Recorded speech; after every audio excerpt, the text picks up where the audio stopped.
Hey guys, it's Jessica, and this is the very first in a brand new series of videos on my YouTube channel where I will be showing you guys how to use the Cricut.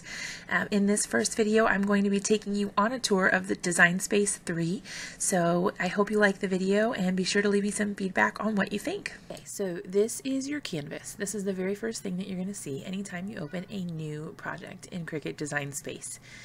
So this is where you're going to do all of your work and all of the layering and scene building and anything you want to do to create something. It's going to happen here on your canvas.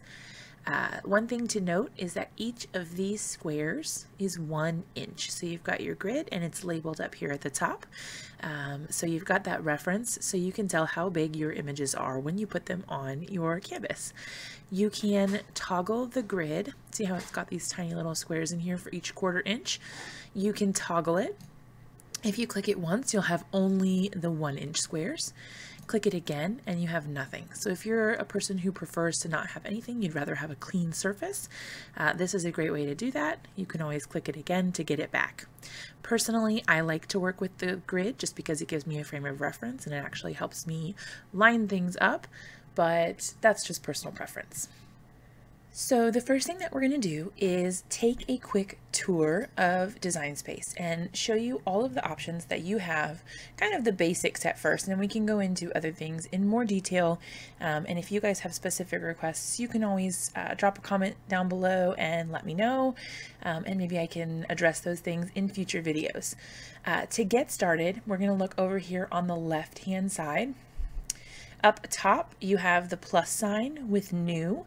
That's how you create a new project.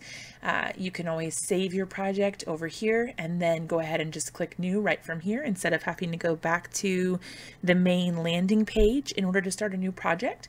So you always have that option here. This little guy is templates.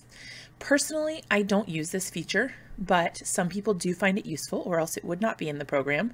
But basically what it is a way for you to visualize what your design might look like on one of these things. So there's aprons and backpacks and tags and shirts and chairs and pretty much anything you could think of. There are a billion options in here that you can choose from, anything you might want to put a design on. This just gives you kind of a frame of reference to see what your design might look like if you place it on one of these items.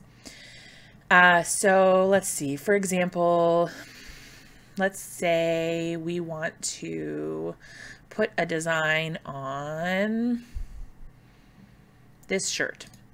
Okay, so you click this and it pulls up a shirt with a front and a back. So depending on the design, you might have two. You might have the front and the back, or if it's something else, you might just have one image, which would be the front. The reason that I personally don't use this feature is because this is not an accurate representation of the size of whatever I will be using, because my shirt might not be the same size as this shirt.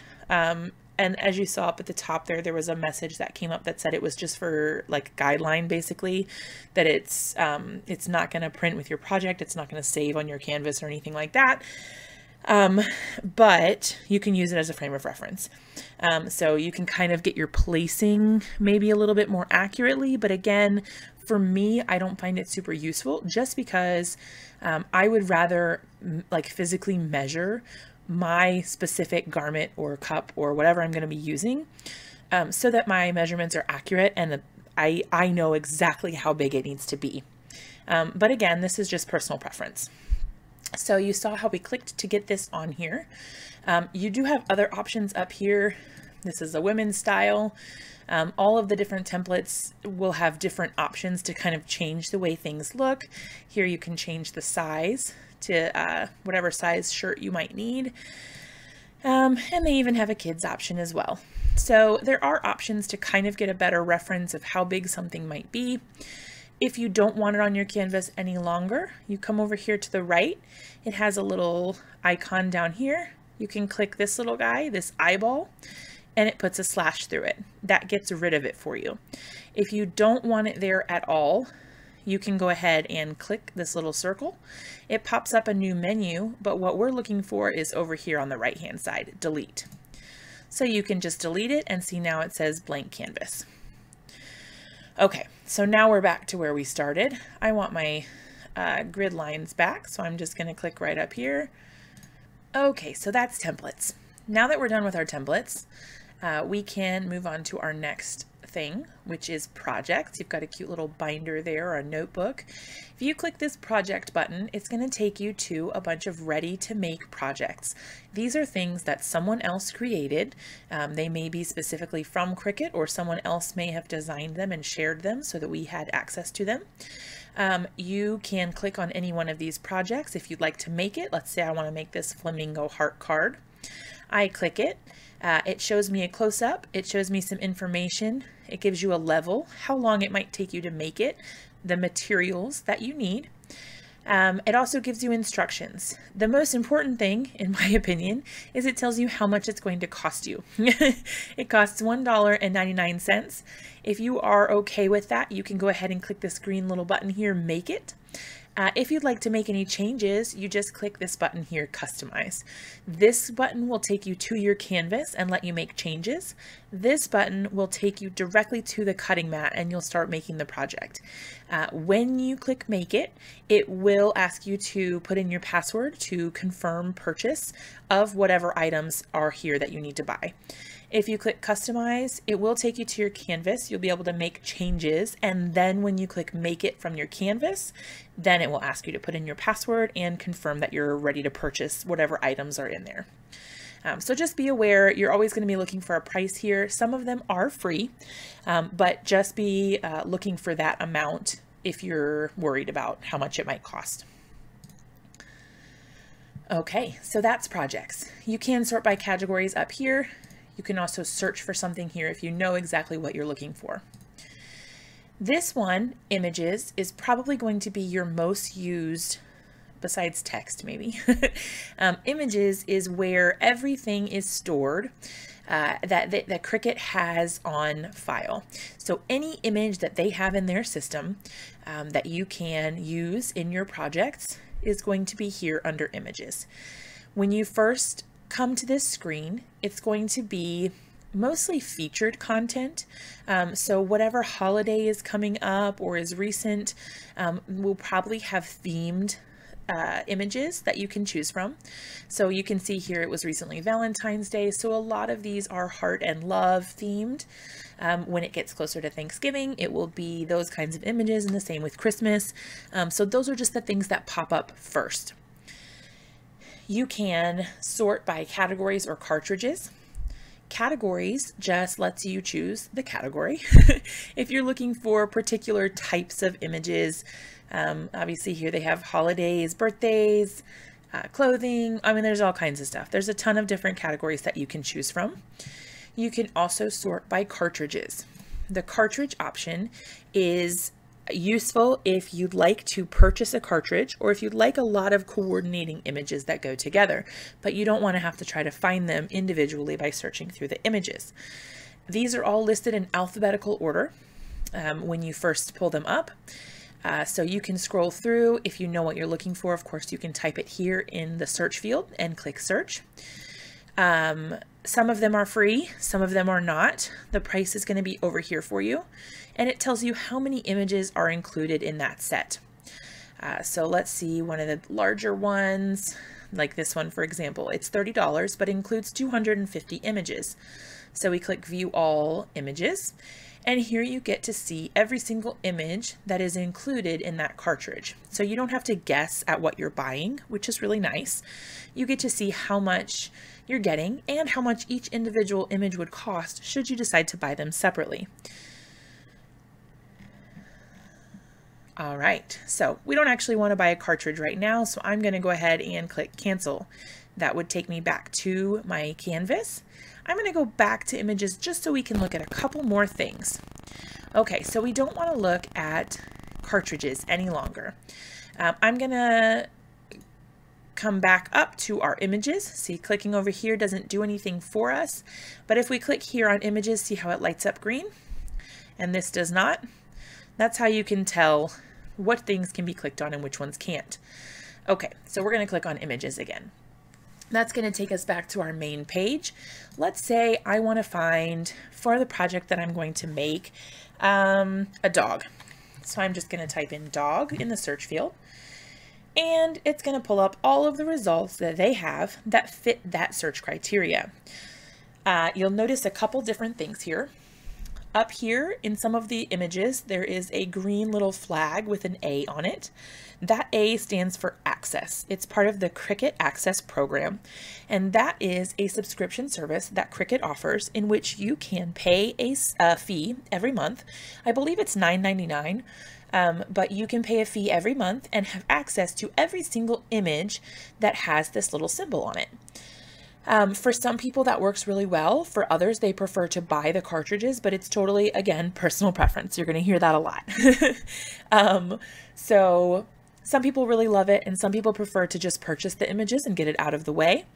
The way that the Cricut Access program works is you have access to all of these images that have this symbol as long as you are subscribing.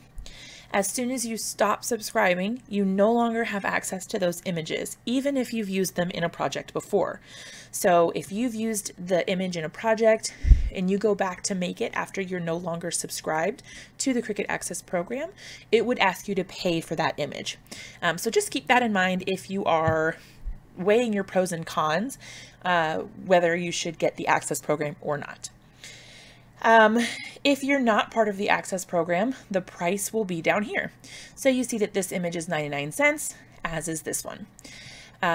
This guy here says purchased because I own the cartridge that has this image in it. So that's kind of what you're looking for here. Some of them will say free here. So this little guy is free.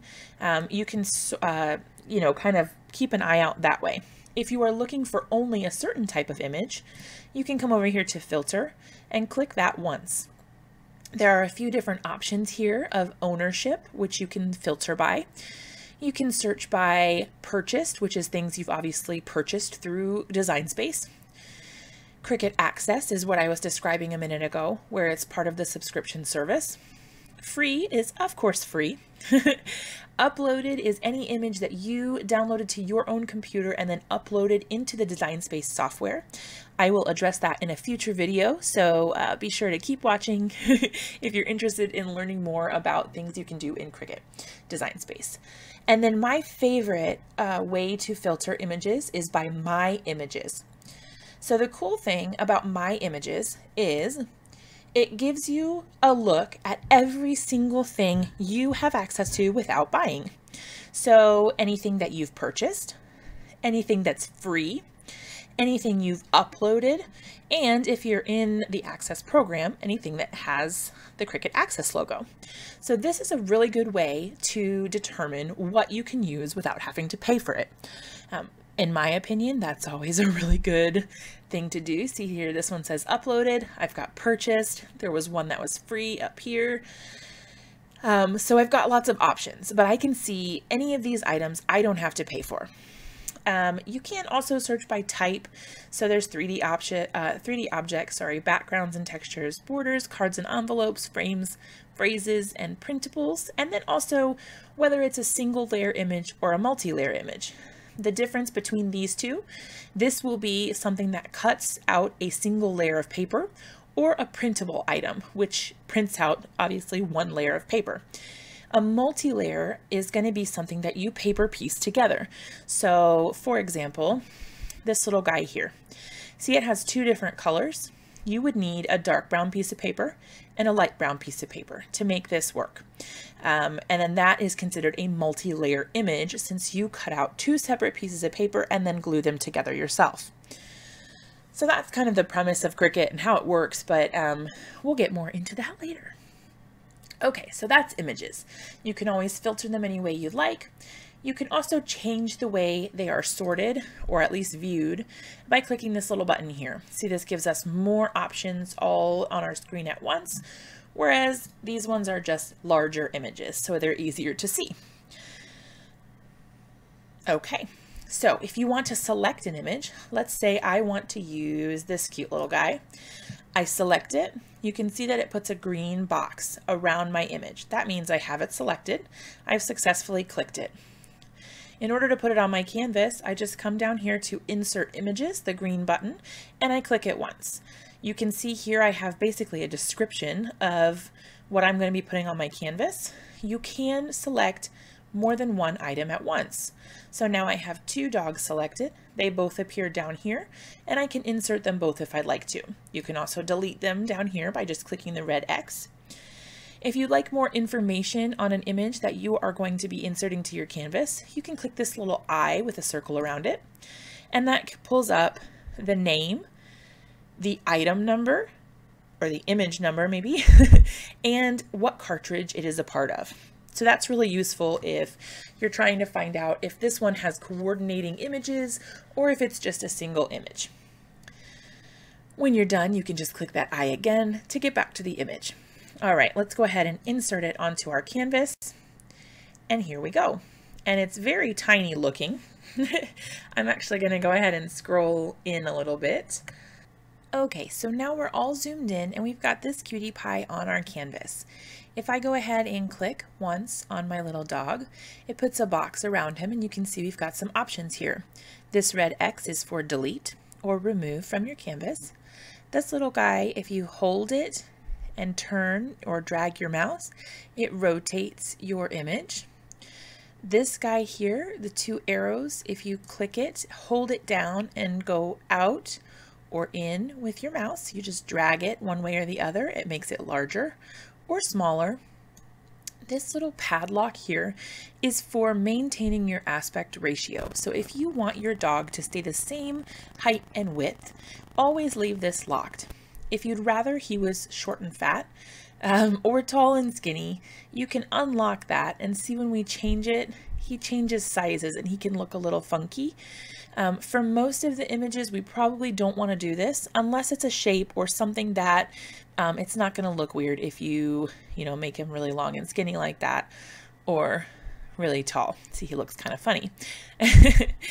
So let's go ahead and undo that. See how it locked it again for us? It's best to usually keep this locked just so you don't make any mistakes. But when you do unlock it, it turns green and you get 4 arrows instead of just the 2. You'll also notice that our dog has appeared over here in what is called the layers panel. The layers panel is probably going to be one of the most important features that you will learn to use while using your Cricut.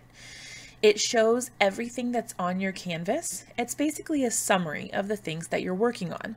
If you've ever lost something on your canvas, definitely come over to your layers panel and scroll through, and hopefully it will be there for you. Anything that's on your canvas somewhere is in your layers panel. So what we'll notice here is we've got a title, and it says dog because that's what we put on our canvas. So that's the title. It's got a little arrow. Basically you can minimize it to save space, but the drop down arrow is usually already maximized just so that you can see all of the layers that go into making this one image. This layer here is the very, very base layer, but it's currently got a slash through the eye, which means that it's turned off. If you unclick it, you can see that now we've got this black shadow around our dog. Most people don't want that, so we just click the eye again and it disappears. We can do the same thing if we don't want our dog to be wearing a collar. We would just click both of these, and now it's just the shape of the dog.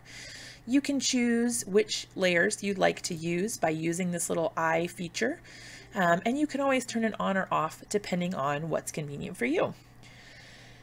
The next layer here is a black shape of the dog. Then we've got a brown shape of the dog, the collar, and the little metal tag maybe that goes on the collar. You can see here next to the image, we have a little circle with a pair of scissors in it. This is the icon that tells you what your machine is going to do with each of these layers. So the pair of scissors indicates that your machine is ready to cut that when you go to your cutting mat. If you click one of these, you will see a new menu where up here you can change the direction you're giving your machine. If you'd rather your machine drew this, you can just click right, and then you change the color of the pen you'd like to use. So brown, let's say, and then your machine will draw that instead. You can also choose to score, or print, depending on what you need to have happen. We're going to change it back to cut because that's what we need right now. Here you can see that you can also change the color, and here it changes. It also changes over here on your layers panel.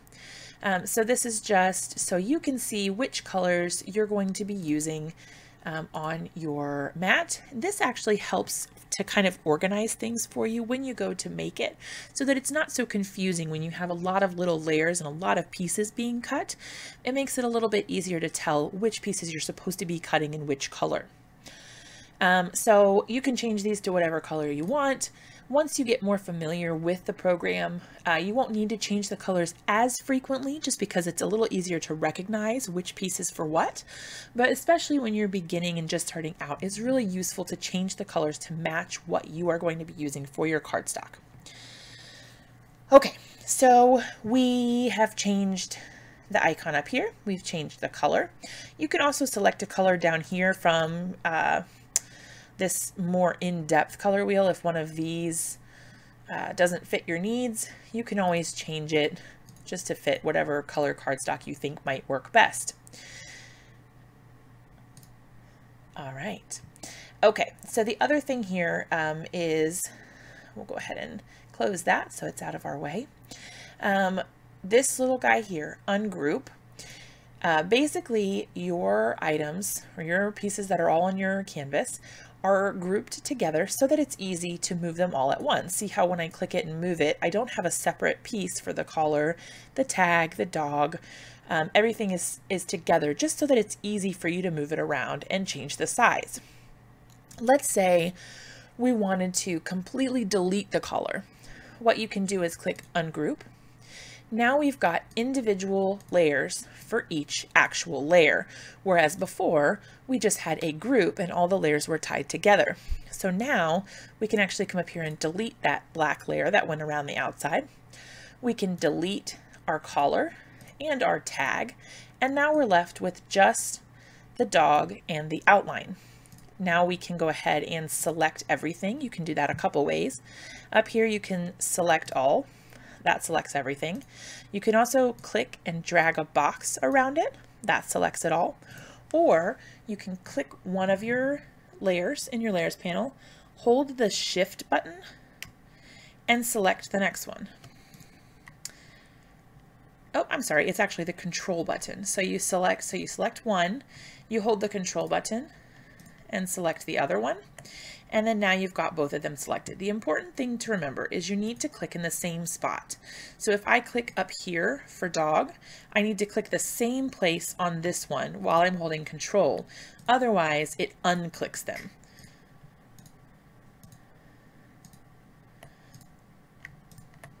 Okay, so now that I have everything selected, we're going to go ahead and click group again. So now, when I go ahead and move this, they move together. When they're ungrouped, I drag it off and it's two separate pieces. I'm going to go ahead and group it back together.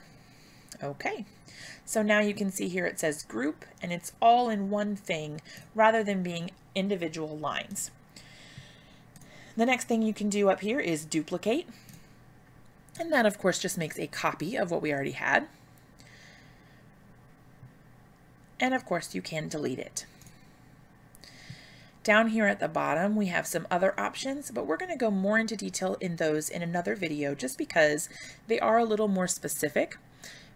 Basically, slice cuts pieces of your image apart, welds them together so you can create one image out of multiple shapes.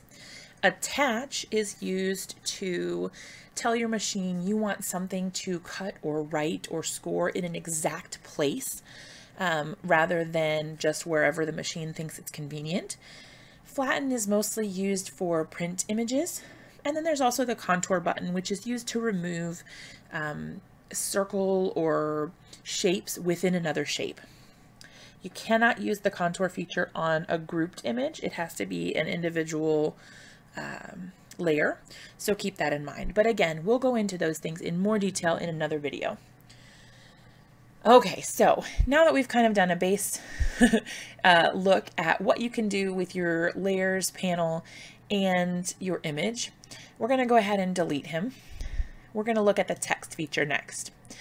The text button, you just click here. It automatically puts a text box in your canvas and you can automatically start typing. So I'm just going to type hello there, and you can see it's a little bit delayed, but my text appears right away and there it is. Now we've got some extra options that weren't here before. We can select our font from the drop-down menu. Again, this falls in the same category as the images, where if there's an A, it's part of the Access program. Otherwise, it has a price here. It also tells you if it's a multi-layer cutting file or if it has a writing style. You can see a preview of the font here, and you can scroll down and choose a font that you like. There are tons and tons of options, so you can spend an infinite amount of time just picking fonts out. I know that usually is what takes me the longest when I'm picking fonts. You can also download your own fonts from external websites, and as long as they're installed on your computer that you're using, they will also appear in your Cricut design space. You may have to close the program and then restart it in order for those fonts to appear. This one is one that I downloaded from another site. Okay, so when you have the text here, you can click on one of the letters. It does the same thing, puts a box around it. You've also got some options up here where you can change it to bold, italic. There's a whole lot of options. We'll put it back to regular. You can also change the font size here. I find it more useful to just use this because it lets me give the exact size I want. I don't know about you, but I don't actually know what size equivalent goes with font size 72. I don't know how big that means it actually is. This little guy here, letter space, just changes how much space is in between each letter. If I click the down arrow, it scoots my letters closer together. And if I click the up arrow, of course, it does the opposite and scooches them farther apart. The line space does essentially the same thing, but it changes how much space is in between the lines if you were to put them on two separate lines. And I increase the line space, or decrease it, I should say. It's going to shrink how far away those lines are from each other, where if I increase it, you'll see that they start to get farther apart. You can also use alignment. You can align them left, center, or right, depending on what you need. There's also the advanced here also, which lets you ungroup to letters or ungroup to lines, just so that you have some more options for modifying your text. All right. Our next option over here is shapes. This gives you some basic shapes that you can use. They're all free. You don't have to pay for any of these. The most useful thing I think for this is going to be the rectangle and the circle, because you can use the padlock here and then change it to fit your needs. So I usually make A2 size cards. So my front panel that goes on top of the card base is usually 4 by 5.25. So I can just type that directly into my little guys here, and I have a perfectly sized card. Then I can click that to get it back to the padlocked area, and we're good to go. You can also do the same thing with the circles, or you can create ovals. So that gives you a little bit more leeway or wiggle room with what you have with just those basic shapes. This is also where you get your score line in case you need that. The last option here is upload, and this is where you would upload any images that you wanted to use that weren't part of the Cricut database. Basically, you can, like you can see here, this is actually an image that I uploaded that is the SVG cut files for a stamp set I have. I purchased them off of the website for that stamp company, and now I can use them to cut perfectly sized die cuts of the stamped images, which is great. But you can upload pretty much anything. Basically what you do is you click upload images, you browse your computer to select a file, and I will go into more detail on another video on how exactly to upload files and what you need to do in order to get those into your design space. But this is where you go to do it. All right, guys, so that is a basic tour of the Cricut Design Space 3 software.